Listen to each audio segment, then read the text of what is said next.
अब देखते हैं कि उड़ीसा में क्या हो रहा है।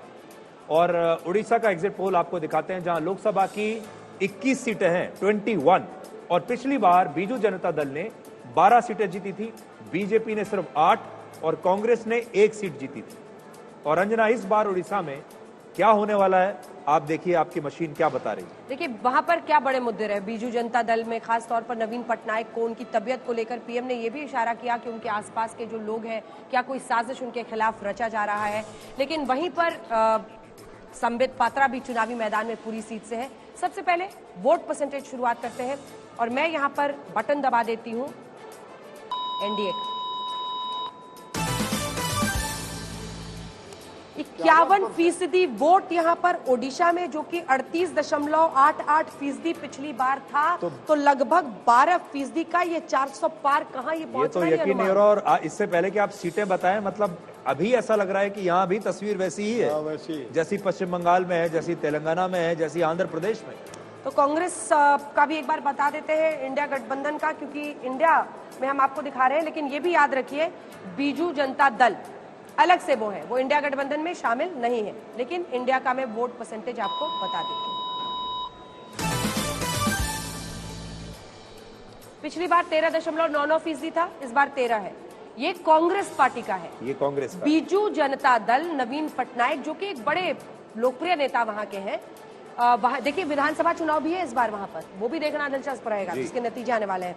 43.42% आई थी बीजेडी की और सीटें आई थी 12, लेकिन बीजेपी की आई थी 8 सीट और बीजेपी ये मानती है कि इस बार हम 15 पार जाएंगे।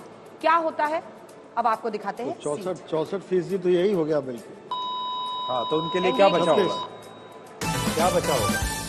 8 से 18 से 20 सीटें। 18 से 20 सीटें, 18 से 20 सीटें होती हुई दिखाई दे रही है ओडिशा में भारतीय जनता पार्टी की। यानी ये मान लीजिए, मैं सबसे पहले तो ये कहना चाहती हूँ कि ऐसा लग रहा है 400 पार कोई रोक नहीं सकता। धर्मेंद्र प्रधान से लेकर संबित पात्रा शायद सब अब ये मतलब इसमें जीतते हुए दिखाई दे। 18 से 20 सीटें, अब सारा दारोमदार 400 पार पहुंचाने का उत्तर प्रदेश अब योगी जी के कंधों पर है सारी जिम्मेदारी। अब देखते हैं, आप ऐड तो कीजिए नीचे वाली सीटों में, उसके बाद होगा। लेकिन पहले इंडिया गठबंधन की भी सीट दिखा देते हैं।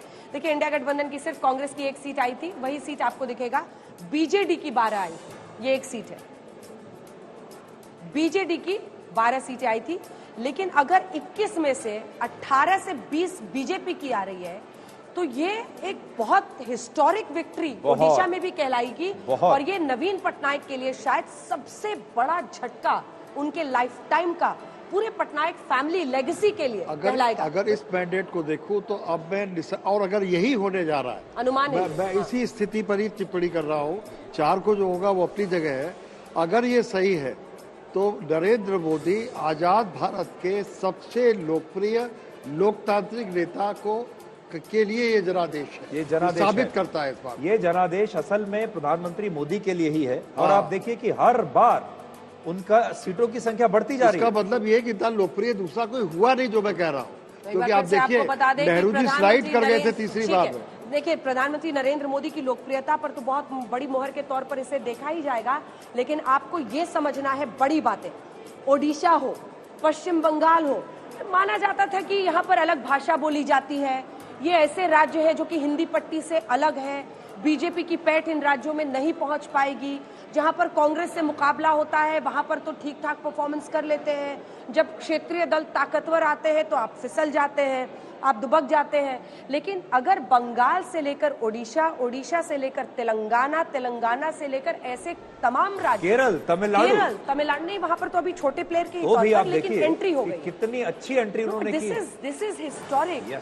आप 21 में से अगर 18 से 20 सीटें ओडिशा में जीत रहे हैं, अगर आप पश्चिम बंगाल में 31 तक अपने नंबर को ले जा रहे हैं, तो ये एक नई कहानी लिख रही है। और ये कहानी बता रही है कि बतौर प्रधानमंत्री नरेंद्र मोदी की लोकप्रियता कहां पर पहुंच रही है। Modi is unstoppable now, BJP is unstoppable now. Rise and rise of Narendra Modi, rise and rise and rise.